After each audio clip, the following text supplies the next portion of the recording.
வணக்கம் பிள்ளைகள். இன்னைக்கு என்னத்துக்கு இந்த இடத்துல வந்து நிக்கிறீங்க?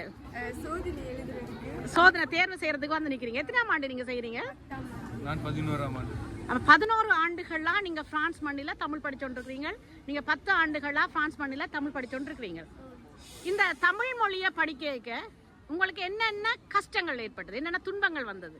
இப்போ தமிழ் மொழி படிக்கிறது இந்த நாட்டில் நாங்கள் பேசுகிறே இல்லை. அம்மா அப்பாவோடையும் உறவுகளோடையும் நண்பர்களோடையும் தவிர நாங்கள் வீட்டை விட்டு இறங்கினாலோ பள்ளிக்கூடத்துக்கு போனாலோ ஃப்ரெஞ்சு மொழி தான் படிக்கிறோம். அப்போ இந்த தமிழ் மொழியை படிக்க நிறைய இடர்பாடுகள் உங்களுக்குள்ள வந்திருக்கு, துன்பங்கள், இடர்பாடுகள். எனக்கு நான் பெருசு இடர்பாடு வரை இல்லை. என் அம்மா வந்து எனக்கு சின்னலேருந்தே சொல்லி கொடுத்தா தமிழ். அதனால எனக்கு தமிழ் கதைக்கிறதுக்கு பெருசாக கஷ்டம் இல்லை. அதுவும் எனக்கு தமிழில் நிறைய ஆர்வம் இருக்கிறதால நான் தமிழ் வழியாக படிச்சினான். எனக்கு தமிழ் வரலாறு எல்லாம் விருப்பம். இப்படி இந்த இலங்கையில் என்ன எல்லாம் நடந்ததை பற்றி இப்படி கதைக்கு எல்லாம் ஆராய விருப்பம். அது மட்டுமின்றி தமிழ் எனக்கு கஷ்டமாக இருந்தது வந்து தமிழ் இலக்கணம் தான் எனக்கு கஷ்டமாக இருந்தது. தமிழ் இலக்கணம் தான் கஷ்டமா இருக்கு. இலக்கணம்ன்றது எல்லா மொழியிலையுமே கடினம் தானே. என்ன இப்போ ஃப்ரெஞ்சை நீங்கள் எழுதிடலாம், ஃப்ரெஞ்சில் இதில் வேர்ப் எது, சுஜே எது, இதில் கொம்ப்ளிமெண்ட் ஆப்ஜெக்ட் டிரெக்டான்னு கேட்டால் அதுவும் எங்களுக்கு பிரச்சனையாக தான் இருக்கும். அப்போ இலக்கணம்ன்றது அது பிறகு இன்னும் கொஞ்சம் மேற்கொண்டு படிக்கிறதால ஈஸியாக இருக்கும். ஆனால் தமிழ்ன்றது உங்களுக்கு கடினமாக இருக்கலைன்னா உங்களோட அம்மா உங்களுக்கு சின்ன குழந்தையிலேருந்தே தமிழ் மொழியை ஊட்டி வளர்த்ததால உங்களுக்கு கஷ்டமாக இல்லை. ஃப்ரெஞ்சு மொழியில் நீங்கள் என்ன படிக்கிறீங்க?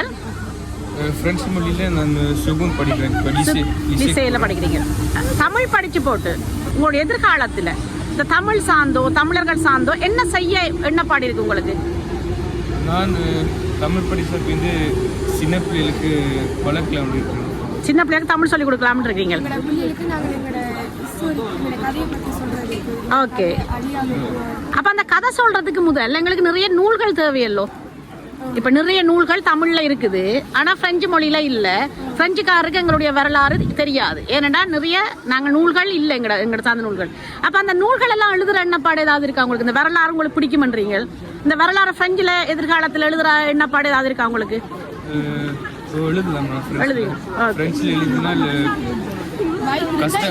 வாய்ப்பு இருந்தா இந்த வாய்ப்பை அடுத்த மேலே உங்களுக்கு மேலே இருக்கிற ஏற்படுத்தி கொடுத்தா நீங்கள் கட்டாயம் எழுதுறதுக்கு தயாராக இருக்கிறீங்க.